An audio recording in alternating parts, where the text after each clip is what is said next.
ಅಹ್.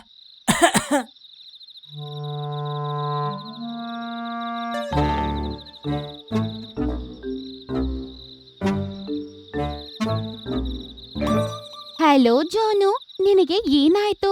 ನೀನಿವತ್ ತುಂಬಾ ಸುಸ್ತಾಗ್ ಕಾಣಿಸ್ತಿದ್ಯಾ? ನಾನೇನಂತ ಹೇಳಿ, ನನಗೆ ತುಂಬಾ ದುಃಖ ಆಗಿದೆ. ಅಯ್ಯೋ, ನಿನ್ನ ಧ್ವನಿಗೆ ಏನಾಯ್ತು? ಇದೇ ನನ್ನ ಸಮಸ್ಯೆ ಗೆಳೆಯ. ನಾನ್ ಜೋರಾಗಿ ಬೊಗಳಕ್ಕಾಗ್ತಾ ಇಲ್ಲ. ಓಹೋ, ನಿನಗೆ ಮೈ ಹುಷಾರಿಲ್ಲ ಅಂತ ಅನ್ಸತ್ತೆ. ಹ್ಮ್.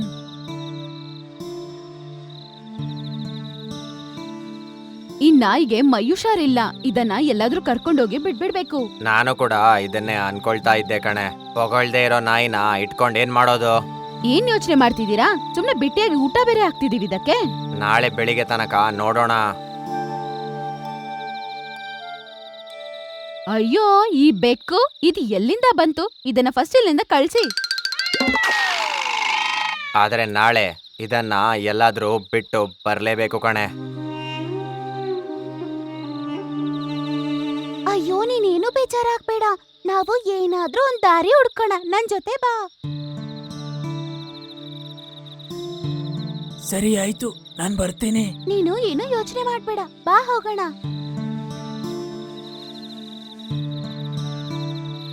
ಏನ್ ಯೋಚನೆ ಮಾಡ್ಬೇಡ, ಇದೇನೋ ಅಷ್ಟು ದೊಡ್ಡ ಕಷ್ಟ ಏನಿಲ್ಲ. ಆಮೇಲೆ ಜುನ್ನು ಆ ಬೆಕ್ಕಿನ ಜೊತೆಗೆ ಅವರ ಓನರ್ ಮನೆಯಿಂದ ತುಂಬಾ ದೂರ ಹೋಗ್ಬಿಡುತ್ತೆ. ಹೇ ಗೆಳೆಯ, ನಾವಿವಾಗ ಎಲ್ಲ ಹೋಗ್ತಾ ಇದೀವಿ ಹೇಳು? ಏನ್ ಬೇಜಾರ್ ಮಾಡ್ಕೋಬೇಡ, ಡಾಕ್ಟರ್ ಹುಲ್ಲುನ ನೋಡಕ್ಕೆ ನಾವು ಕಾಡಿಗೆ ಹೋಗ್ತಿದೀವಿ. ಏನ್ ಹೇಳ್ದೆ? ಕಾಡ? ನಂಗ್ ಭಯ ಆಗ್ತಾ ಇದೆ. ನಾನು ಇದಕ್ಕೂ ಮುಂಚೆ ಯಾವತ್ತೂ ಕಾಡಕ್ ಬಂದಿಲ್ಲ. ಭಯ ಪಡ್ಬೇಡ, ನಾನ್ ನಿನ್ ಜೊತೆ ಇದೀನಲ್ವಾ, ನನ್ ಜೊತೆ ಬಾ ನೀನು. ಆಮೇಲೆ ಈ ರೀತಿ ಮೊದಲನೇ ಸಲ ಒಂದು ಬೆಕ್ಕು ಜೊತೆಗೆ ಕಾಡಿನ ಕಡೆಗೆ ಬಂದಿರುತ್ತೆ. ಮಾರನೇ ದಿನ ಬೆಳಗ್ಗೆ ಇಬ್ಬರು ಕಾಡಿಗೆ ಹೋಗಿ ಸೇರ್ತಾರೆ. ಮೊದಲನೇ ಬಾರಿ ಕಾಡನ್ನು ನೋಡಿರುವ ಸಂತೋಷ ಜುನ್ನು ಮುಖದಲ್ಲಿ ಕಾಣಿಸ್ತಾ ಇತ್ತು. ಓ ವಾ, ಈ ಸ್ಥಳ ಅಂತೂ ತುಂಬಾ ಚೆನ್ನಾಗಿದೆ. ಸರಿಯಾಗಿ ಹೇಳ್ದೆ, ಇದು ನಮ್ಮ ಊರ್ ತರ ಏನಲ್ಲ, ಇಲ್ಲಿ ನಮ್ಗೆ ಪೂರ್ತಿ ಫ್ರೀಡಮ್ ಇದೆ. ಓ, ನೀನ್ ಇಲ್ಲಿಗೆ ದಿನಾ ಬರ್ತೀಯ ಗೆಳೆಯ? ನೀನ್ ಎಷ್ಟು ಭಾಗ್ಯಶಾಲಿ. ನನಗೆ ಅಸೂಯೆ ಆಗ್ತಾ ಇದೆ. ನನ್ನ ಅರ್ಧ ಜ್ವರ ಅಂತೂ ಹೋಯ್ತು. ನಾನೀಗ ಚೆನ್ನಾಗಿದ್ದೀನಿ ಗೆಳೆಯ.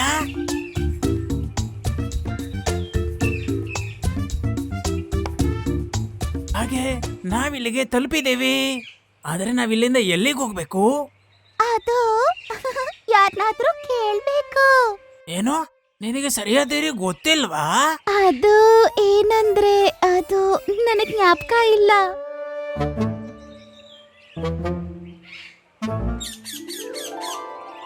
ನೋಡು, ನಡಿ ಆ ಮಿಟ್ಟು ಹತ್ರ ಕೇಳೋಣ. ಏ ಗೆಳೆಯ, ನೀನ್ ಇಲ್ಲಿಗೆ ಬರ್ಬೋದಾ? ಏನ್ ಬೇಕು ನಿಮ್ಗೆ? ಗೆಳೆಯ, ನಾವು ಹತ್ರದಲ್ಲೇ ಒಂದು ಊರಿಂದ ಬಂದಿದ್ದೀವಿ. ಏನಕ್ಕೆ? ಡಾಕ್ಟರ್ ಉಲ್ಲೂನ ನೋಡೋಕೆ. ಗೂಬೆ ಡಾಕ್ಟರ? ಅಯ್ಯೋ ಗೂಬೆಗಳೇ, ಗೂಬೆ ಡಾಕ್ಟರ್ ಈಗ ಊರಲ್ಲಿರ್ತಾನೆ. ಬೇಗ ಇಲ್ಲಿಂದ ಹೋಗ್ಬೇಡಿ, ಇಲ್ಲ ಅಂದ್ರೆ ಸಮಸ್ಯೆಯಲ್ಲಿ ಸಿಕ್ಕಾಕೋತೀರಾ. ಗೆಳೆಯ, ನೀನ್ ಸತ್ಯ ಹೇಳ್ಬೇಕು. ನಿನ್ ಗೊತ್ತಲ್ಲ ಹುಲ್ಲು ಊರಲ್ಲೇ ಇದ್ದೇನೆ ಅಂತ? ನನಗ್ ಗೊತ್ತಿತ್ತು. ಹಾಗಿದ್ರೆ ನೀನ್ ನನ್ನ ಇಲ್ಲಿಗೆ ಯಾಕೆ ಕರ್ಕೊಂಬಂದೆ? ಬಾ ಇಲ್ಲಿಂದ ಹೋಗೋಣ. ವಿಷಯ ಏನಂತ ನಾನ್ ನಿನ್ಗೆ ಹೇಳ್ತೀನಿ.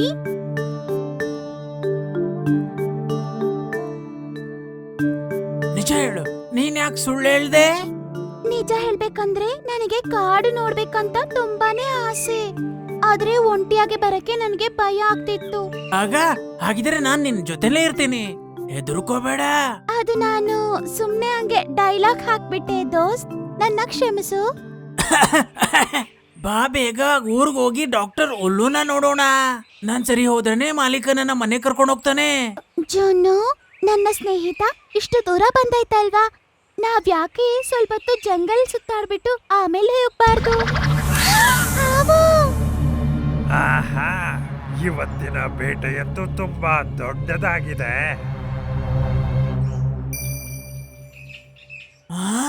ನಿನಗೇನ್ ಬೇಕು? ಜಾಗ ಬಿಡು.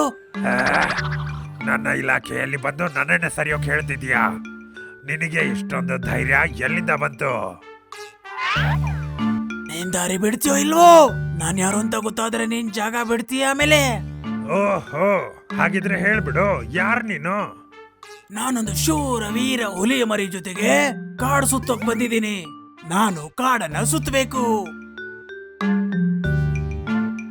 ಇವನ್ ಮಾತಲ್ಲಿ ದಮ್ಮಂತ್ರು ಇದೆ. ಇವನ್ ನೋಡೋಕೆ ಚಿರತೆ ಅಣ್ಣನ ಹಾಗೆ ಕಾಣಿಸ್ತಾನೆ. ಒಂದ್ ಮಾತ್ ಹೇಳು, ನೀನ್ ಯಾವ ಚಿರತೆ ಬಗ್ಗೆ ಮಾತಾಡ್ತಾ ಇದೀಯಾ? ಒಂದು ಹುಲಿ ಇದೆ, ಯಾವ್ದು ಈ ಕಾಡನ್ನ ರಕ್ಷಣೆ ಮಾಡ್ತಿದೆ. ಓ, ಇವನಂತರೂ ನಿಜ ಹೇಳ್ತಾ ಇದ್ದಾನೆ. ಓ, ಹಾಗಿದ್ಯಾ? ಹಾಗಿದ್ರೆ ನಿಮ್ಮ ಹುಡುಕಾಟ ಮುಂದುವರಿಸಿ. ನಿಮ್ಮ ಚಿರತೆ ಅಣ್ಣನಿಗೆ ನನ್ನ ಸಲಾಂ ಹೇಳಿ. ಆ ಹೊರಟೋಯ್ತು. ನಿಜವಾಗ್ಲೂ ಹೋಗ್ಬಿಡ್ತಲ್ವಾ? ಹೌದು, ನಿನಗದ್ ಹೆಂಗ್ ಗೊತ್ತಾಯ್ತು? ಹುಲಿ ಅಂತೂ ಎಲ್ಲ ಕಡೆ ಶಕ್ತಿಶಾಲಿಯಾಗಿರುತ್ತೆ. ಸರಿ ಹೇಳದ್ನಲ್ಲ ನಾನು. ಓ, ಅದ ವಿಷಯ. ಸರಿ, ಹೆಂಗೋ ಹಾವತ್ರಂದ ತಪ್ಸ್ಕೊಂಡ್ವಿ. ಬಾ, ಇಲ್ಲಿಂದ ಬೇಗ ಹೋಗೋಣ. ಎಲ್ಲಿಗೆ? ಮನೆಗೆ. ಕಾಡು ತುಂಬಾ ಅಪಾಯಕಾರಿ.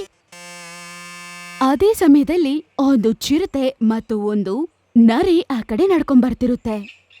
ರಾಜ ಹುಲಿ ಅಂತೂ ತುಂಬಾ ಅಹಂಕಾರಿ. ಆ ಗೊತ್ತು ಗೊತ್ತು. ಮುಂದಿನ ಬಾರಿ ನಾನ್ ರಾಜ ಆಗ್ತೀನಿ. ಆ ನೀವ್ ರಾಜ ಆದ್ರೇನೆ ನಮ್ ಕಾಡು ವಿಕಾಸ ಆಗೋದು. ಆ ಆ ಯಾರೋ ಬರ್ತಿದ್ದಾರೆ ಅಂತ ಅನ್ಸುತ್ತೆ. ಗೆಳೆಯ, ನಿಜ ಹೇಳು, ನೀನ್ ಯಾವತ್ತೂ ಇಲ್ಲಿ ಬಂದಿಲ್ವಲ್ಲ? ನಾನಿನ್ನೇನ್ ಹೇಳಿ ಸ್ನೇಹಿತ, ಮೊದಲನೇ ಸಾರಿ ನಾನ್ ಕಾಡಿಗೆ ಬಂದಿದ್ದೀನಿ. ತುಂಬಾ ದಿನದಿಂದ ಬರ್ಬೇಕನ್ಕೊಂಡಿದ್ದೆ. ಓ, ಮತ್ತೆ? ನಿಜ ಹೇಳ್ತಿದ್ದೀನಿ ಸ್ನೇಹಿತ, ಇಷ್ಟು ದಿನ ನಾನು ಊರಲ್ಲೇ ಇರ್ತಿದ್ದೆ. ಹಾ, ಯಾರೇನೋ ಇದಕ್ಕೂ ಮುಂಚೆ ಈ ಕಾಡಲ್ಲಿ ನಿಮ್ಮನ್ನ ನೋಡೇ ಇಲ್ವಲ್ಲ? ಇಲ್ಲಿ ತಿರ್ಗಾಡೋಕೆ ನಿಂಗೆ ಧೈರ್ಯ ಆದ್ರೂ ಎಲ್ಲಿಂದ ಬಂತು? ನಾನಂತೂ ಆಧಾರಪೂರ್ವಕವಾಗಿ ನಮಸ್ಕಾರ ಮಾಡ್ತಿದ್ದೆ.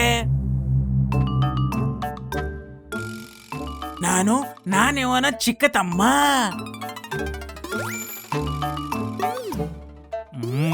ನಿಜವಾಗ್ಲೂ ಇವನು ನಿನ್ನ ಚಿಕ್ಕ ತಮ್ಮನ?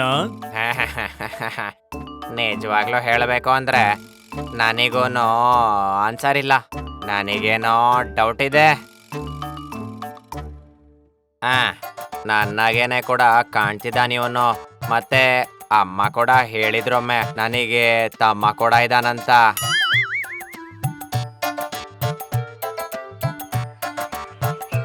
ಓ, ಹಾಗಾದ್ರೆ ನೀನ್ಯಾರು? ಇವನು ನನ್ನ ಗೆಳೆಯ, ನಮ್ಮ ಹುಲಿ ರಾಜನ ಚಿಕ್ಕ ತಮ್ಮ. ಆಹಾ, ಇವತ್ತೊಂದು ನಿಮ್ಮ ಸ್ವಾಗತವನ್ನ ಅತಿಥಿಯ ರೀತಿಯಲ್ಲಿ ಮಾಡ್ತೀನಿ. ತಮ್ಮ, ಈಗ ಮನೆಗೆ ಹೊರಡೋಣ, ಬರಲ್ವಾ ನೀನು? ಬರ್ತೀವಿ, ಖಂಡಿತ ಬರ್ತೀವಿ. ನಾವೆಷ್ಟು ದೂರ ನಿಮ್ಮನ್ನ ಭೇಟಿಯಾಗೋಕೆ ಬಂದಿದ್ದು. ಜೊನ್ನು ಹೇಳಿದ ಮಾತನ್ನು ನಂಬಿ ಚಿರತೆ ಮತ್ತು ನರಿ ಅವರಿಬ್ಬರನ್ನ ಅಲ್ಲಿಂದ ಕರ್ಕೊಂಡು ಹೋಗಿ ತುಂಬಾ ಚೆನ್ನಾಗಿ ನೋಡ್ಕೋತಾರೆ. ನಾವ್ಯಾಕೆ ಇನ್ಮೇಲೆ ಇಲ್ಲೇ ಇದ್ಬಿಡ್ಬಾರ್ದು? ಏ ಮೂರ್ಖ, ನಾವ್ ನಿನ್ನಿಂದ ಇಲ್ಲಿ ಸಿಕ್ಕಾಕೊಂಡಿದೀವಿ. ನಾವ್ ಹೇಳಿರೋ ಸುಳ್ಳಿಂದ ಸಿಕ್ಕಾಕೊಂಬಹುದು. ನಾವು ಆದಷ್ಟು ಬೇಗ ಇಲ್ಲಿಂದ ತಪ್ಪಿಸ್ಕೋಬೇಕು.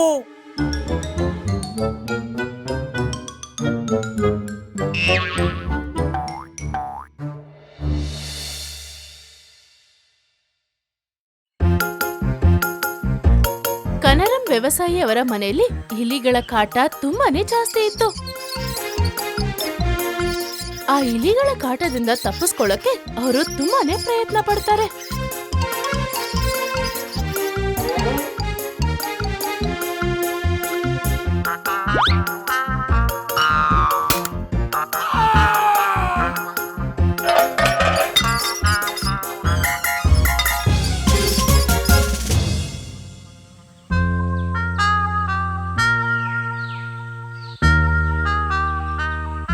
ಒಂದಿವಸ ಅವರು ಬೆಕ್ಕುನ ತರ್ತಾರೆ.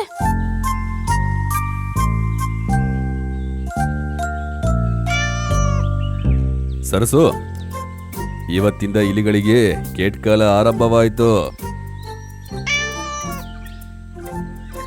ಇಲಿ ಧಾನ್ಯ ತಿಂತಾ ಇದೆ. ಏನ್ ಜೀವನ ಕಂಡ್ರೆ ಅದರದು. ಈ ಬೆಕ್ಕು ಇಲ್ಲಿರೋ ಎಲ್ಲಾ ಇಲಿಗಳನ್ನ ಒಂದ್ರ ನಂತರ ಒಂದು ತಿಂದು ತುಂಬಾ ಖುಷಿಯಿಂದ ಇರತ್ತೆ.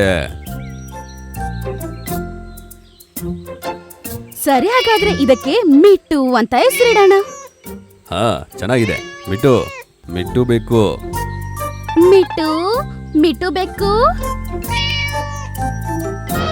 ಅಯ್ಯೋ ದೇವ್ರೇ, ಬೆಕ್ಕು ಇನ್ಮೇಲೆ ಇಲ್ಲೇ ಇದ್ರೆ ಮೇಲೆ ದೊಡ್ಡ ಆಪತ್ತು.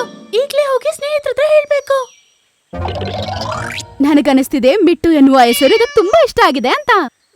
ಬೇಗ ಇದಕ್ಕೆ ಹಾಲು ಕೊಡು. ಹಾಲು ತುಪ್ಪ ತಿಂದು ಇದು ಶಕ್ತಿಯುತ ಆಗ್ಬೇಕು. ಇಲಿ ಎಲ್ಲ ಹಿಡಿಬೇಕು ತಾನೇ. ಆಮೇಲೆ ಹಾಗೆ ಸ್ವಲ್ಪ ದಿವಸ ಕಳೆದು ಹೋಗುತ್ತೆ. ಮಿಟ್ಟು ಬೆಕ್ಕು ಇದ್ದಿದ್ರಿಂದ ಇಲಿಗಳೆಲ್ಲ ಹೆದರ್ಕೊಂಡು ಅದರ ಮನೆ ಬಿಟ್ಟು ಆಚೆ ಬರ್ತಿರ್ಲಿಲ್ಲ. ಇಷ್ಟು ದಿನ ಆಯ್ತು ನಾನ್ ನಿಮ್ಮ ಹತ್ರ ಒಂದೇ ಒಂದು ವಿಷಯವನ್ನ ಹೇಳ್ತಾ ಇದ್ದೀನಿ. ಆ ಬೆಕ್ಕಿ ಏನಾದ್ರೂ ನಾವು ಮಾಡ್ಲೇಬೇಕು. ಯಾರತ್ರನಾದ್ರೂ ಉಪಾಯ ಇದ್ರೆ ದಯವಿಟ್ಟು ನೀವು ಹೇಳ್ಬಹುದು.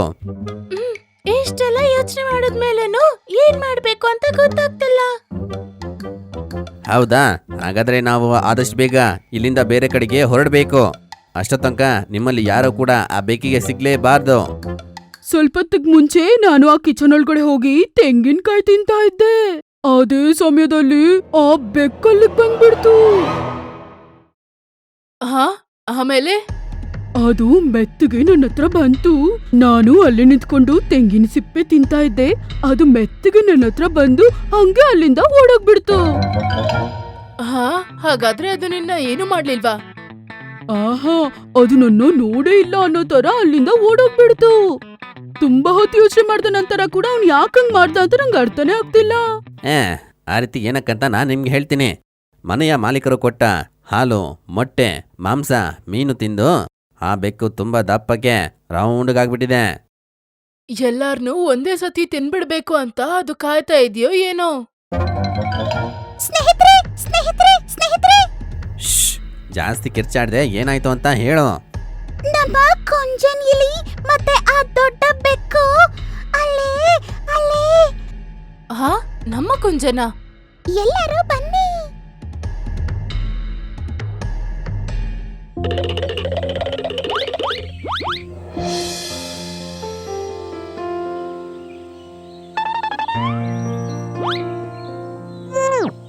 ಅರೆ, ನೀನು ಎಷ್ಟು ತುಂಟ. ನೀನು ಯಾರು? ನಿನ್ನ ಹೆಸರೇನು? ನನ್ನ ಹೆಸರು ಕುಂಜ. ನಿನ್ನ ಹೆಸರೇನು? ನನ್ನ ಹೆಸರು ಮಿಟ್ಟು. ನನ್ನ ಎಲ್ರೂ ಮಿಟ್ಟು ಬೇಕು ಅಂತ ಕರೀತಾರೆ, ಗೊತ್ತಾ? ಹಾ, ನೀನೇನಾ ಇಲಿನ ಫ್ರೆಂಡಾ ಏನೋ? ನೀನು ಅದನ್ನ ಈಗ್ಲೇ ಸಾಯಿಸ್ಬೇಕು. ಅರೇ ದೇವ್ರೇ!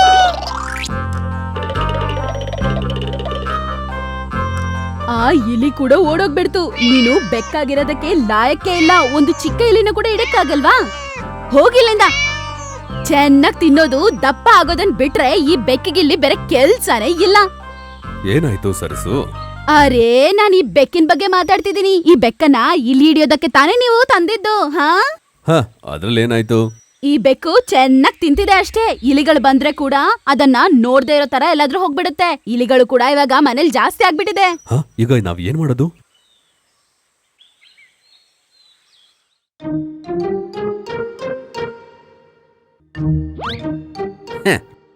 ಮಿಟ್ಟು ಬೇಕು ನಮ್ಗೆಲ್ಲ ಶತ್ರು ಅಲ್ಲ, ನಮ್ಗೆಲ್ಲ ಮಿತ್ರ.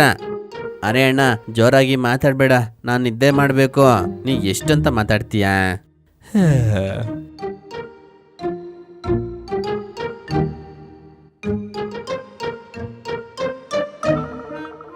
ಏಯ್ ಸೋಂಬೇರಿ ದಪ್ಪ ಬೆಕ್ಕು, ನಿನ್ ಕಣ್ ಕಾಣಿಸ್ತಿದ್ಯಾ ಇಲ್ವೋ?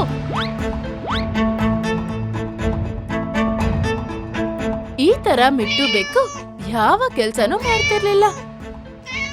ಇದು ಆ ವ್ಯವಸಾಯಿಗೆ ಗೊತ್ತಾಯ್ತು. ಆಮೇಲೆ ಒಂದ್ ದಿವಸ ಆ ವ್ಯವಸಾಯಿ ದೂರ ಕರ್ಕೊಂಡೋಗಿ ಅಲ್ಲೇ ಅದನ್ನ ಬಿಟ್ಬಿಟ್ಟು ಬಂದ್ಬಿಡ್ತಾರೆ.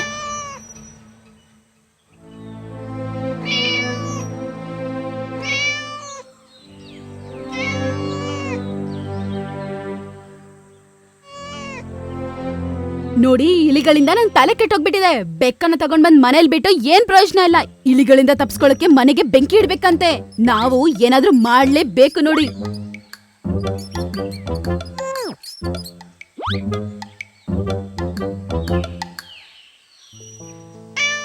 ಸರಸು, ಅಲ್ಲೋಡು, ಒಂದ್ ಬೆಕ್ ಬರ್ತಾ ಇದೆ. ಇದು ಮಿಟ್ಟು ಬೆಕ್ಕಲ್ವಾ? ಇದು ಬರೀ 2 ತಿಂಗಳಲ್ಲಿ ಏನು ಇಷ್ಟು ಸಣ್ಣಗಾಗ್ಬಿಟ್ಟಿದೆ. ನಾನಿದಕ್ಕೆ ಊಟ ಹಾಕೋದಿಲ್ಲ, ಹಸುವಿನಿಂದಾನೇ ಸಾಯ್ಲಿ ಬಿಡು.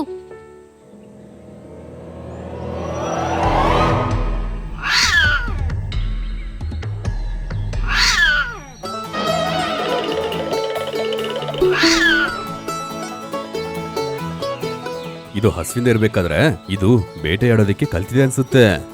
ಈಗ ನಮ್ಮ ಮಿಟ್ಟು ಇಲ್ಲಿನ ಎಲ್ಲ ಇಲಿಯನ್ನ ಹಿಡ್ದು ಬಿಸಾಕತ್ತೆ.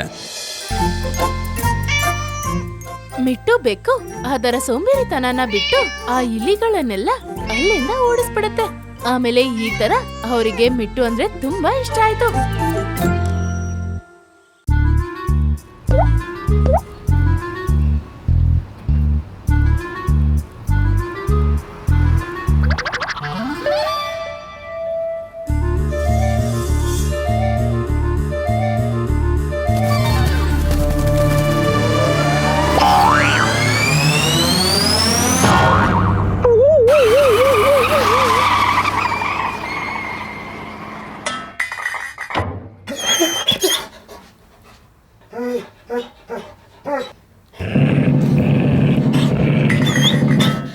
ಅರೆ ಇದಾಚೆ ಬರ್ತಿಲ್ವಲ್ಲ, ಇದನ್ ಬಿಟ್ಟು ಹೋಗಕ್ಕೂ ನಂಗ್ ಮನ್ಸಿಲ್ಲ.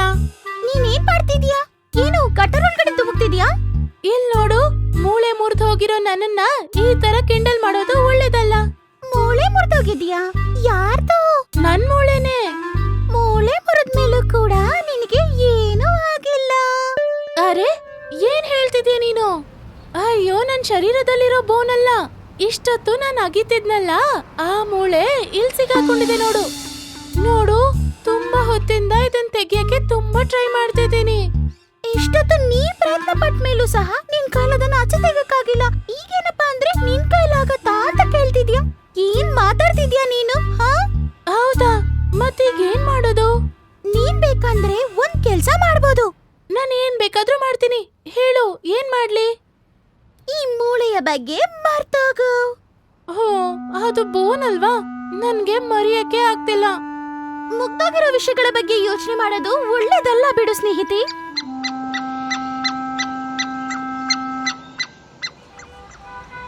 ಏನಾಯ್ತು? ನಿಮ್ಮಿಬ್ರ ಮಧ್ಯೆ ತುಂಬಾ ದೊಡ್ಡ ಜಗಳ ಆಗಿರೋ ತರ ಕಾಣ್ತಿದೆ. ನನ್ನ ಹಂತ ಬುದ್ಧಿವಂತೆ ಖಂಡಿತ ನಿಮ್ಮಿಬ್ರಿಗೂ ಸಹಾಯ ಮಾಡ್ಬೋದು. ಅದು ಏನಾಯ್ತಂದ್ರೆ, ಇವಳು ತಂದಿರುವ ಆ ಮೂಳೆ ಅದು ಈ ಗಟ್ಟರೊಳಗಡೆ ಸಿಕ್ಕಾಕೊಂಡಿದೆ. ಅದನ್ನ ತೆಗಿಯಕ್ಕಾಗ್ತಿಲ್ಲ, ಅದಕ್ಕೆ. ಓ, ಇದೇ ವಿಷಯನಾ? ಅದ್ರಲ್ಲೇನಿದೆ, ಈ ತರ ವಿಷಯಗಳು ಅವಾಗವಾಗ ನಡೀತಾನೆ ಇರುತ್ತೆ. ನಾನ್ ಕೂಡ ತುಂಬಾ ದಿನಗಳ ಹಿಂದೆ ಒಂದು ಇಲಿನ ಹಿಡ್ಕೊಂಡಿದ್ದೆ, ಅದು ಕೂಡ ಈ ತರ ಗಟ್ಟರಲ್ಲಿ ಬಿತ್ತೋಯ್ತು. ನಾವು ಕಷ್ಟಪಟ್ಟು ದುಡ್ದಿರೋ ವಿಷಯ ಈ ತರ ಸಿಗದೆ ಹೋದ್ರೆ ಆ ದುಃಖನ ಸಹಿಸ್ಕೊಳ್ಳೋದು ತುಂಬಾನೇ ಕಷ್ಟ ಆಗತ್ತೆ. ದೋಸ್ತ್, ನನ್ ದುಃಖ ನಿಂಗೆ ಅರ್ಥ ಆಗ್ತಿದೆ ಅಲ್ವಾ? ಈ ಮೂಳೆನ ತೆಗಿಯಕ್ಕೆ ನೀನ್ ನನ್ಗೆ ಹೆಲ್ಪ್ ಮಾಡ್ತೀಯಾ? ನಾನ್ ಟ್ರೈ ಮಾಡ್ತೀನಿ.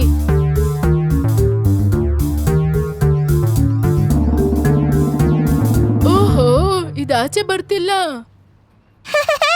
ನನಗೆ ಮೊದಲೇ ಗೊತ್ತಿತ್ತು ಅದು ಖಂಡಿತ ಆಚೆ ತೆಗಿಯಕ್ಕಾಗೋದಿಲ್ಲ ಅಂತ. ಆದ್ರಿಂದಾನೇ ನಾನು ಪ್ರಯತ್ನ ಕೂಡ ಪಟ್ಟಿಲ್ಲ. ಅಯ್ಯೋ ಛೆ, ನನ್ ಕೈಯಲ್ಲೂ ಈ ಮೂಳೆನ ಆಚೆ ತರಕ್ಕಾಗ್ಲಿಲ್ಲ. ಇನ್ಮೇಲೆ ಇದನ್ ತೆಗಿಯಕ್ ಹೋಗಿ ಟೈಮ್ ವೇಸ್ಟ್ ಮಾಡೋದನ್ನ ಬಿಟ್ಬಿಡು. ಆದ್ರೆ ಇದನ್ನ ಹೀಗೆ ಬಿಟ್ಟು ಹೋಗಕ್ಕೆ ನನಗೆ ಇಷ್ಟ ಆಗ್ತಿಲ್ಲ. ನಿನ್ನತ್ರ ಮಾತಾಡಿದ್ದು ಏನೋ ಪ್ರಯೋಜನನೇ ಇಲ್ಲ. ನೀನು ಹುಷಾರೇ ಇಲ್ಲ, ಅದೇ ಸಮಸ್ಯೆ.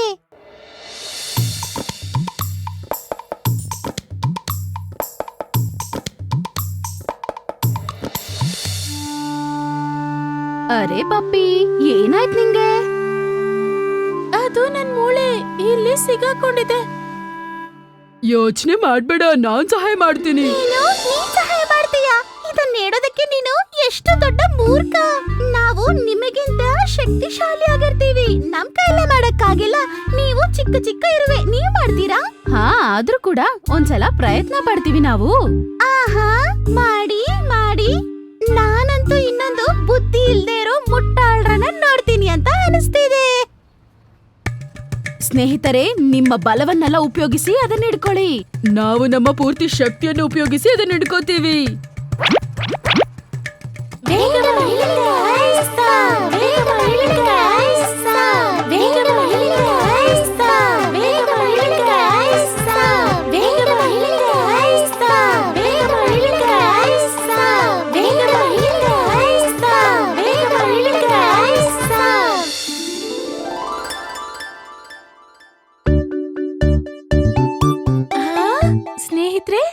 ತೆಗ್ದಿದ್ದಕ್ಕೆ ನನ್ನ ಧನ್ಯವಾದಗಳು. ನನ್ ಕೈಯಲ್ಲಿ ನಂಬಕ್ಕೆ ಆಗ್ತಾ ಇಲ್ಲ. ಇರುವೆಗಳು ಮ್ಯಾಜಿಕ್ ಮಾಡ್ಬಿಡ್ತು. ಸ್ನೇಹಿತರೆ, ನೀವು ಕೂಡ ನಮ್ ತರಾನೇ ಎಲ್ಲರೂ ಒಟ್ಟುಗೂಡಿ ಪ್ರಯತ್ನ ಪಟ್ಟಿದ್ರೆ ಖಂಡಿತ ನೀವು ಕೂಡ ಮೂಳೆಯನ್ನು ಆಚೆ ತೆಗಿಬೋದಾಗಿತ್ತು. ಆದ್ರೆ ನೀವು ಒಬ್ಬೊಬ್ರೇ ಪ್ರಯತ್ನ ಪಟ್ಟಿದ್ದೀರಾ, ಅದಕ್ಕೆ ನಿಮ್ ಕೈಲಾಗಿಲ್ಲ. ನೀವ್ ಹೇಳಿದ್ದು ನಿಜಾನೇ. ನಾವು ಒಟ್ಟಿಗೆ ಸೇರಿ ಕೆಲ್ಸ ಮಾಡಿದ್ರೆ ಖಂಡಿತ ಫಲ ಸಿಗತ್ತೆ.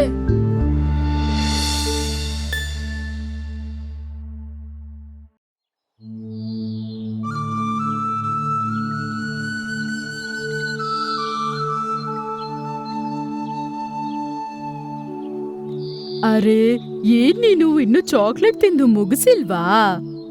ಇಲ್ಲ ಅಪ್ಪು ಅಣ್ಣ.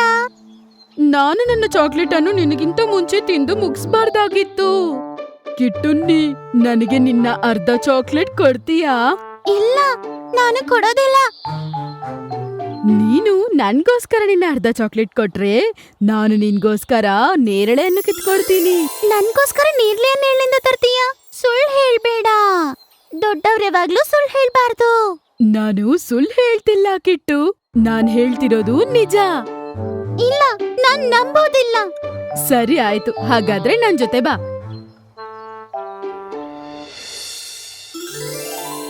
ಅಲ್ ನೋಡು ಕಿಟ್ಟು, ಎಷ್ಟು ಹಣ್ಣುಗಳಿದೆ ಅಂತ. ಹಾ, ಹೌದನ್ನ, ಎಷ್ಟಿದೆ ನೋಡು. ಬಾಬಾ, ನಾವು ಹೋಗಿ ಸ್ವಲ್ಪ ಕಿತ್ಕೊಂಡ್ ಬರೋಣ. ಖಂಡಿತ, ನಿನಗೆಷ್ಟು ಬೇಕೋ ಅಷ್ಟು ಕಿತ್ಕೊಂಡ್ ಬರೋಣ. ಮೊದಲು ನನಗೆ ಚಾಕ್ಲೇಟ್ ಕೊಡು.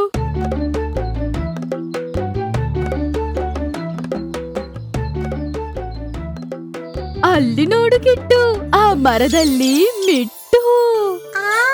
ಹೌದಣ್ಣ, ಆ ಗಿಳಿ ಎಷ್ಟು ಸುಂದರವಾಗಿದೆ ಅಲ್ವಾ? ವಾ ವಾ, ಬಾ ಅಣ್ಣ, ಹೋಗದನ್ನ ಹಿಡ್ಕೊಂಡ್ ಬರೋಣ.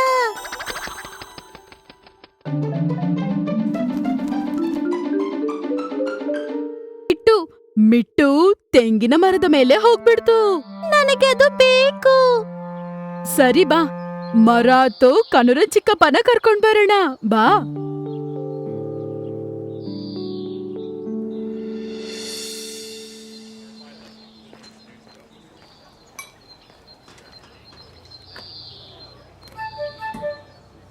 ಏನಾಯ್ತು ಮಕ್ಕಳೇ? ನೀವ್ ನನ್ಗೋಸ್ಕರ ಒಂದು ಮಿಟ್ಟುನ ಹಿಡಿದ್ಕೊಡ್ತೀರಾ? ಗಿಳಿನಾ? ಓ, ಆದ್ರೆ ನಿಮ್ಗೋಸ್ಕರ ನಾನು ಎಲ್ಲಿಂದ ಹಿಡ್ಕೊಂಬರ್ಲಿ? ಅದು ಅಲ್ಲಿದೆ ಮಿಟ್ಟು, ನೀವು ನನ್ ಜೊತೆ ಬರ್ತೀರಾ? ಸರಿ, ನಾ ಹೋಗ್ತೀನಿ. ಆದ್ರೆ ನಾವು ಎಲ್ಲಿಗೆ ಹೋಗ್ಬೇಕು? ಕಾರಣ ಅಂಕಲ್ ಜೊತೆ ಕಿಟ್ಟುನಿ ಮತ್ತೆ ಅಪ್ಪುನ್ನಿ ಜಾಮ್ ಮರದ ಹತ್ರ ಅವರು ಹೋಗ್ತಾರೆ. ಕಿಟ್ಟುನಿ ಒಣಗೋಗಿರೋ ತೆಂಗಿನ ಮರವನ್ನ ತೋರಿಸಿ ಹೇಳ್ದ, ಆ ಗಿಳಿ ಆ ಮರದ ಮೇಲೆ ಇದೆ.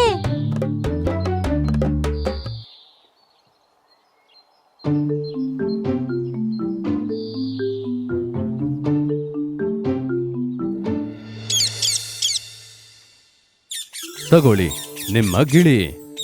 ಇದನ್ನ ಇಡೋದಕ್ಕೆ ಪಂಜರ ಇದೆಯಾ? ಹಾ, ನಮ್ಮ ಹತ್ರ ಪಂಜರ ಇದೆ. ನಮ್ಮ ಬೆಕ್ಕಿನ ಪಂಜರ.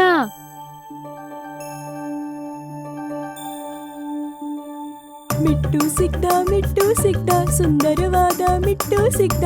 ಮಿಟ್ಟು ಸಿಕ್ದ, ಮಿಟ್ಟು ಸಿಕ್ದ, ಸುಂದರವಾದ ಮಿಟ್ಟು ಸಿಕ್ದ. ಹಾಲು ಕೊಡ್ತೀನಿ ಉನ್ಗೆ, ಹಣ್ಣು ಕೊಡ್ತೀನಿ ಉನ್ಗೆ. ಮಿಟ್ಟು ಸಿಕ್ದ, ಸುಂದರವಾದ ಮಿಟ್ಟು ಸಿಕ್ದ. ಇಲ್ಲಿ ನೋಡು ಮಿಟ್ಟು, ನಾವು ನಿನ್ಗೋಸ್ಕರ ಏನ್ ತಂದಿದೀವಂತ ನೋಡು. ನೋಡಿದ್ಯಾ ಅಣ್ಣ, ಈ ಗಿಳಿ ಎಷ್ಟು ಸಂತೋಷವಾಗಿದೆ ಅಂತ. ಅದಕ್ಕೆ ಪಂಜರ ತುಂಬಾ ಇಷ್ಟ ಆಗಿದೆ ಅನ್ಸತ್ತೆ.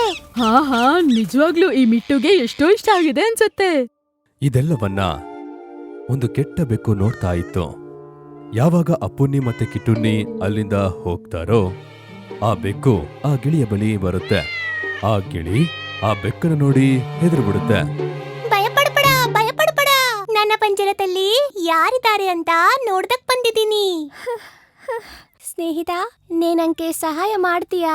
ಏನ್ ಸಹಾಯ ಬೇಕು? ನನ್ನ ಹೊರಗಡೆ ಹಾಕಕ್ಕಾಗತ್ತಾ? ಇಲ್ಲಿಂದ ನೀನೇ ಆಚೆ ಹೋಗ್ಬೋದಲ್ವಾ? ನಾನು ಯಾವಾಗ್ಲೂ ಇಲ್ಲಿಂದ ಆಚೆ ಹೋಗ್ತೀನಿ. ಹೇ ಮಿತ್ರ, ಆ ಮಕ್ಳು ಈ ಪಂಜರದಲ್ಲಿ ನನ್ನ ಬಂಧಿಸಿಟ್ಟಿದ್ದಾರೆ. ನಾರಿಂದ ಹೊರಡ ಹೋಗಕ್ಕಾಗಲ್ಲ. ಓ ಹೌದಾ? ಅಯ್ಯೋ ಪಾಪ, ಏನ್ ಮಾಡೋದು? ನಾನ್ ಸಹಾಯ ಮಾಡಕ್ಕಾಗಲ್ಲ, ನನ್ಗೆ ಬೀಗ ತೆಗಿಯಕ್ ಬರಲ್ಲ. ಅರೆ ಮಿತ್ರ, ನಾನು ಆಕಾಶದಲ್ಲಿ ಎತ್ತರಕ್ಕೆ ಹಾರ್ಬೇಕು. ನಾನು ಯಾವ್ದ ರೀತಿ ಪಾಪ ಮಾಡಿಲ್ಲ. ಹೊಲದಲ್ಲಿರೋ ಹೊತ್ತವನ್ನ ತಿನ್ಬೇಕು ಅಂತ ಆಸೆ ಆಗ್ತಾ ಇದೆ. ಹಣ್ಣು ಹಂಪಲದ ತಿನ್ಬೇಕು ಅನ್ಸ್ತಿದೆ. ನನಗೋಸ್ಕರನು ಮನೇನ ಮಾಡ್ಕೊಂಡು ಅದ್ರಲ್ಲಿ ಇಡಬೇಕು. ನಾನು ರಕ್ಕೇನ ಬಿಡ್ತು ಪತ್ತಿನ ನಿದ ಹಾರಕ್ಕಾಗತ್ತಾ?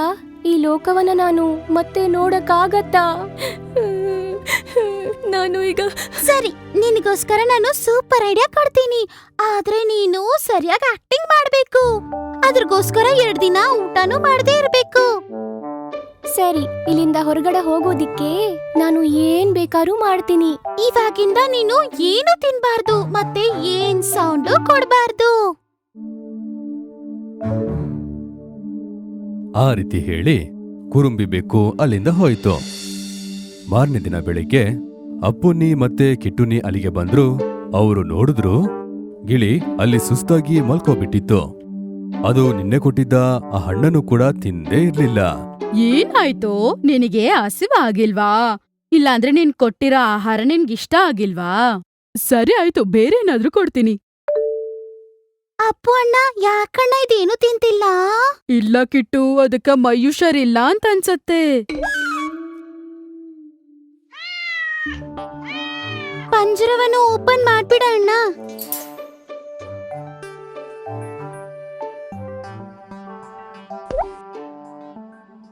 ಅರೆ ಕಿಟ್ಟು, ನಮ್ಮ ಮಿಟ್ಟು. ಗಿಳಿ ಹಾರಿ ಹೋದದನ್ನ ನೋಡಿ ಅಪ್ಪುನ್ನಿ ಕಿಟ್ಟುನಿಗೆ ಆಶ್ಚರ್ಯವಾಗುತ್ತೆ. ಕಿಟ್ಟುನಿ ಅಳ್ತಾನೆ. ಅಪ್ಪುನ್ನಿ ಕಿಟ್ಟುನಿಗೆ ಸಮಾಧಾನ ಮಾಡಿ ಹೇಳ್ದ, ಅರೆ ನಮ್ಮ ಗಿಳಿ ಹಾರೋಯ್ತು. ಅರೆ ಹೋಗ್ಲಿ ಬಿಡೋ ಕಿಟ್ಟು, ಪಾಪ ಅದಕ್ಕೆ ಆಚೆ ಹಾರ್ಕೊಂಡಿರೋದು ಇಷ್ಟ ಅನ್ಸತ್ತೆ, ಸಂತೋಷವಾಗಿರುತ್ತೆ.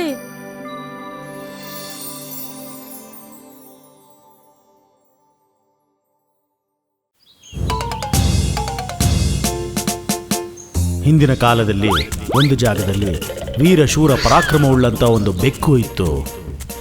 ಅಲ್ಲಿ ಇದ್ದಂಥ ಎಲಿಗಳನ್ನ ಬೇಟೆ ಆಡಿನೇ ಆ ಬೆಕ್ಕು ಜೀವನ ನಡೆಸ್ತಾ ಇತ್ತು.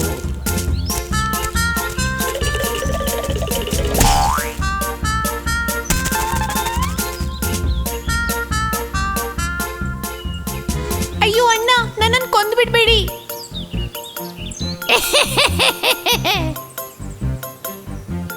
ಹೇ, ಇಲ್ಲ ಇಲ್ಲ ಇಲ್ಲ, ನಾನು ನಿನ್ನನ್ನ ಕೊಲೆ ಮಾಡಲ್ಲ. ನಾನು ನಿನ್ನ ಜೀವ ಸಮೇತ ಹಾಗೇ ನುಂಗು ಬಿಡ್ತೀನಿ.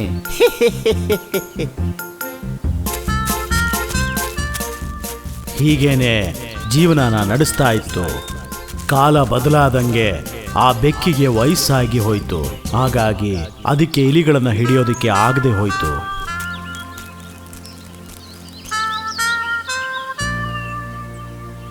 ಹೀಗೆ ತಿಂತಾ ಇದ್ರೆ ಹೊಟ್ಟೆ ಹೊಡೆದು ಸತ್ತೋಗ್ಬಿಡ್ತೀನಿ.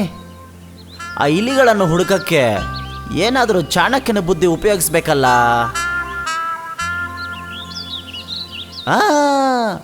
ಐಡಿಯಾ ಬಂದ್ಬಿಡ್ತು. ಅದೇ ನನ್ನ ಬುದ್ಧಿವಂತಿಕೆ. ಕೊನೆಗೆ ಆ ಬೆಕ್ಕು ಇಲಿಗಳ ಬಿಲದತ್ರ ಬಂದು ಅಲ್ಲೇ ಪಕ್ಕದಲ್ಲಿದ್ದ ಒಂದು ಬಂಡೆ ಮೇಲೆ ಕೂತು ಸನ್ಯಾಸಿಯಂತೆ ಧ್ಯಾನ ಮಾಡ್ತಾ ನಟನೆ ಮಾಡ್ತಾ ಇತ್ತು ಆ ಬೆಕ್ಕು.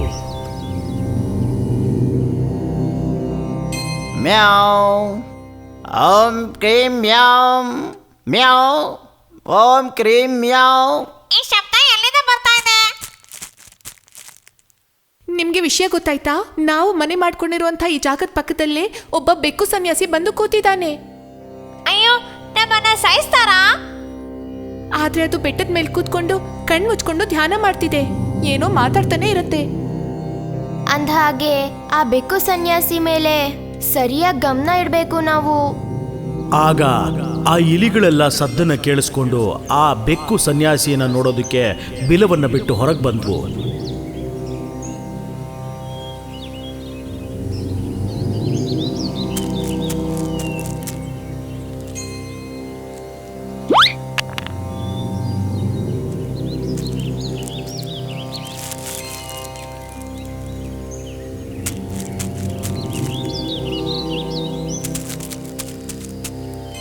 ನಾನು ಆ ಬೆಕ್ಕು ಸನ್ಯಾಸಿ ಇದ್ದಂತ ಜಾಗದ ಪಕ್ಕದಲ್ಲಿ ನಡ್ಕೊಂಡು ಹೋದೆ. ಆದ್ರೂ ಅವ್ನು ನನ್ನ ನೋಡ್ಲೇ ಇಲ್ಲ. ಹಾಗಿದ್ರೆ ನಾನೊಂದ್ಸತಿ ಹೋಗಿ ನೋಡ್ಕೊಂಡ್ ಬರ್ತೀನಿ.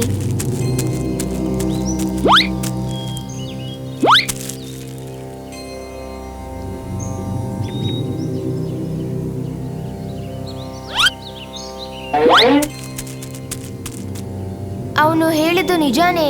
ನಾನು ಅದರ ಹತ್ರ ಹೋಗಿ ತಟ್ಬಿಟ್ಟು ನೋಡ್ದೆ. ನಾನು ಅದನ್ನ ಗಮನಿಸ್ದೆ. ವಯಸ್ಸಾದ ಸನ್ಯಾಸಿ ಆ ಬೆಕ್ಕು ನಮ್ಮನ್ನ ಅಟ್ಯಾಕ್ ಮಾಡೋದಿಲ್ಲ.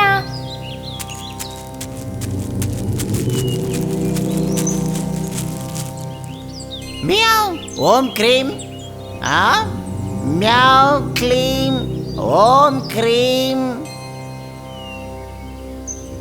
ಇಳಿಮರಿಗಳೇ, ಎಲ್ಲರೂ ಚೆನ್ನಾಗಿ ಕೇಳಿಸ್ಕೊಳ್ಳಿ.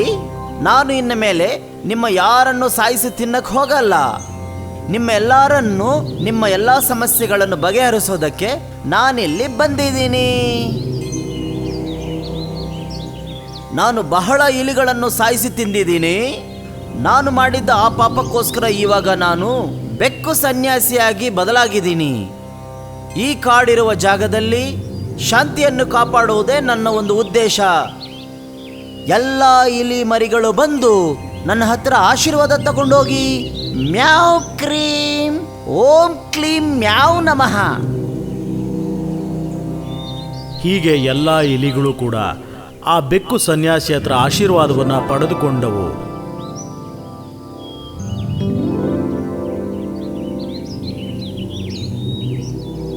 ದಿಢೀರಂತ ಒಂದಿನ ಸನ್ಯಾಸಿ ಹತ್ರ ಆಶೀರ್ವಾದವನ್ನ ಪಡ್ಕೊಂಡ ನಂತರ ಇಲಿಗಳು ವಾಪಸ್ ಬಿಲದ ಕಡೆ ಹೋಗ್ತಿದ್ದಾಗ, ಹೇಯ್ ಮಕ್ಕಳೇ, ಎಲ್ಲರೂ ಒಂದು ನಿಮಿಷ ಹಾಗೆ ನಿಂತ್ಕೊಳ್ಳಿ. ಏನು ವಿಷಯ ಸ್ವಾಮಿ? ನಿಮಗಳಿಗೆ ಒಂದು ಆಪತ್ತು ಬರುವ ಹಾಗಿದೆ. ಅಯ್ಯಯ್ಯೋ, ಎಂತ ಆಪತ್ತು ಸ್ವಾಮಿ? ಅಲ್ಲಿ ಗವಿ ಮತ್ತು ಬೆಟ್ಟದ ಮಧ್ಯದಿಂದ ನಿಮ್ಮನ್ನು ಹುಡುಕೊಂಡೆ ಒಬ್ಬ ವೈರಿ ಬರ್ತಾ ಇದ್ದಾನೆ. ನಾನದು ಮುಕ್ಕಣ್ಣಿನಿಂದ ನೋಡಿದೆ. ಸ್ವಾಮಿ, ನಾವಿನ್ಮೇಲೆ ಏನ್ ಮಾಡ್ಬೇಕು? ಹೇ, ಭಯ ಪಡಬೇಡಿ. ನಮಗೆ ಸಮಸ್ಯೆ ಬರದೇ ಇರುವ ಹಾಗೆ ಒಂದು ಬೆಕ್ಕು ಮಾಡಿಬಿಡೋಣ. ಏನು ಬೆಕ್ಕ? ಅದು ಪೂಜೆ. ಅದಕ್ಕೋಸ್ಕರ ನೀವು ಒಬ್ಬೊಬ್ಬರು ಸಾಲಾಗಿ ನನ್ನ ಆಶ್ರಮದ ಒಳಗಡೆ ಬರಬೇಕು. ಮುಖ್ಯವಾದ ವಿಷಯ, ನೀವು ಯಾರಿಗೂ ಹೆದರ್ಕೊಳ್ಳದೆ ಈ ಕಾಡಲ್ಲಿ ಸಂತೋಷವಾಗಿ ಬದುಕಬಹುದು. ನಾನು ಹೇಳೋದು ನಿಮ್ಗೆ ಅರ್ಥ ಆಯ್ತಾ? ಸ್ವಾಮಿ, ನಿಮ್ಗೆ ನಿಜವಾಗ್ಲೂ ದೊಡ್ಡ ಮನಸ್ಸು ಸ್ವಾಮಿ. ನಾವು ಒಬ್ಬೊಬ್ಬರಾಗಿ ನಿಮ್ಮ ಆಶ್ರಮಕ್ಕೆ ಬಂದು ಸೇರ್ತೀವಿ. ಹಾಗೆ ಒಂದೊಂದು ದಿನಾನು ಶತ್ರು ಸಂಹಾರ ಪೂಜೆಗಾಗಿ ಒಂದೊಂದು ಇಲಿನೂ ಆ ಸನ್ಯಾಸಿ ಬೆಕ್ಕುವಿನ ಆಶ್ರಮದ ಹತ್ರ ಬರೋದಕ್ಕೆ ಶುರು ಮಾಡಿದ್ವು.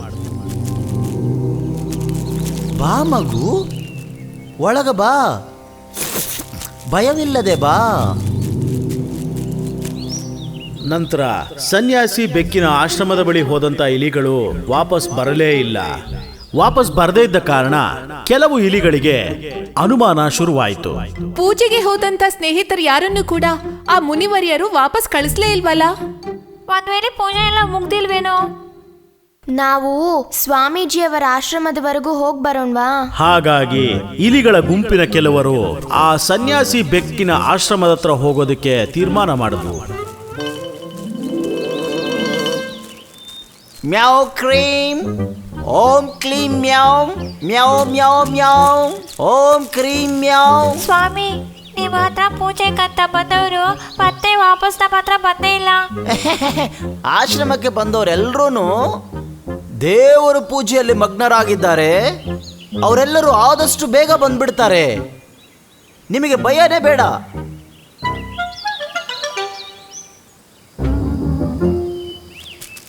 ಸ್ನೇಹಿತರೆ, ಇದರಲ್ಲೇನೋ ಗೋಲ್ಮಾಲ್ ಇದೆ ಅಂತ ಅನಿಸ್ತಿದೆ. ಹಾಗಾದ್ರೆ ಅದೇನು ಅಂತ ನಾವು ಕಂಡುಹಿಡಿಲೇಬೇಕು. ಅನಂತರ 3 ಇಲಿಗಳು ಒಂದಾಗಿ ಸೇರಿ ಆ ಸನ್ಯಾಸಿ ಬೆಕ್ಕಿನ ಆಶ್ರಮಕ್ಕೆ ಸುರಂಗವನ್ನ ತೋಡಿದ್ರು. ಒಂದು ದಾರಿಯಿಂದ ಆಶ್ರಮದ ಒಳಗಡೆ ಹೋಗಿ ಸೇರ್ಕೊಂಡ್ರು. ಅಲ್ಲಿಗೆ ಹೋದ ನಂತರ ಆ ಇಲಿಗಳು ನೋಡಿದ್ದು, ಅಯ್ಯಯ್ಯೋ, ಅವನು ನಮ್ಮ ವಿಚಾರದಲ್ಲಿ ತುಂಬಾ ದೊಡ್ಡ ಸಂಚು ಮಾಡಿದ್ದಾನೆ. ನಮ್ ಜೊತೆಗಿದ್ದವ್ರೆಲ್ಲರನ್ನು ಆ ಕಳ್ಸ್ವಾಮಿ ಕೊಂದು ತಿನ್ಬಿಟ್ಟಿದ್ದಾನೆ. ಅವನ್ಗೆ ಸರಿಯಾದ ಪಾಠ ಕಲಿಸ್ಕೊಡ್ಲೇಬೇಕು. ಆ ಸನ್ಯಾಸಿ ಬೆಕ್ಕಿಗೆ ಸರಿಯಾದ ಪಾಠ ಕಲಿಸೋದಕ್ಕೆ ಆ ಇಲಿಗಳು ನಿರ್ಧಾರ ಮಾಡಿದ್ವು. ಅದಕ್ಕಾಗಿ ಇಲಿಗಳು ಒಂದು ಪ್ಲಾನ್ ಮಾಡಿದ್ವು. ಮಾರನೇ ದಿನ 2 ಇಲಿಗಳು ಆ ಕಳ್ಳ ಸನ್ಯಾಸಿ ಆಶ್ರಮಕ್ಕೆ ಬಂದವು. ಸ್ವಾಮಿ, ನಮ್ಮ ಮಕ್ಕಳು ನಿಮ್ಮ ಕೈಗೆ ಒಪ್ಪಿಸ್ಬೇಕು ಅಂತ ನಾವಿಲ್ಲಿಗೆ ಬಂದಿದ್ದೀವಿ. ಸ್ವಾಮಿ, ಈ ಚಿಕ್ಕ ಮಕ್ಕಳಿಗೋಸ್ಕರ ನೀವೊಂದು ಪೂಜೆ ಮಾಡಬೇಕು. ನನಗೆ ಇವತ್ತು ಅದೃಷ್ಟವಾದ ದಿನ ಎಂದು ನಾನು ಭಾವಿಸ್ತೀನಿ. ಅದಕ್ಕೆ ನಿಮ್ಮ ಮಕ್ಕಳನ್ನು ನನ್ನ ಹತ್ರ ಬಿಡಕ್ಕೆ ಬಂದಿದ್ದೀರಾ. ಯಾರಿಗ ಅದೃಷ್ಟ? ಅದು ನನಗಲ್ಲ, ನಿಮಗ ಅದೃಷ್ಟ ಅಂತ ಹೇಳಕ್ ಬಂದೆ. ಅದು ನಾಲ್ಗೆ ಸ್ವಲ್ಪ ತೊದಲು ಬಿಡ್ತು.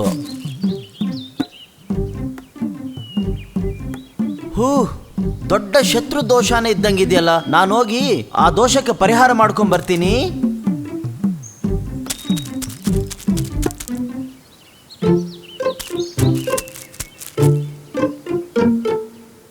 ಇಲಿಮರಿಗಳ ಜೊತೆ ಪೂಜೆ ಮಾಡೋದಕ್ಕೋಸ್ಕರ ಆ ಬೆಕ್ಕು ಸನ್ಯಾಸಿ ಸ್ವಲ್ಪ ಹೊತ್ತಿನ ನಂತರ ಆಚೆಗೆ ಓಡ್ ಬಂತು. ಸ್ವಾಮಿ, ಏನಾಯ್ತು? ಶತ್ರು ದೋಷ ಪರಿಹಾರ ಆಯ್ತಾ? ಕಳ್ಳ ಬೆಕ್ಕಿಗೆ ಅವರು ಕೊಟ್ಟಿದ್ದು ಅಂಟಿನಿಂದ ತುಂಬಿದ್ದಂತ ಇಲಿಮರಿಯ ರೂಪ. ಇದು ಆ ಬೆಕ್ಕಿಗೆ ಗೊತ್ತಾಗ್ಲಿಲ್ಲ.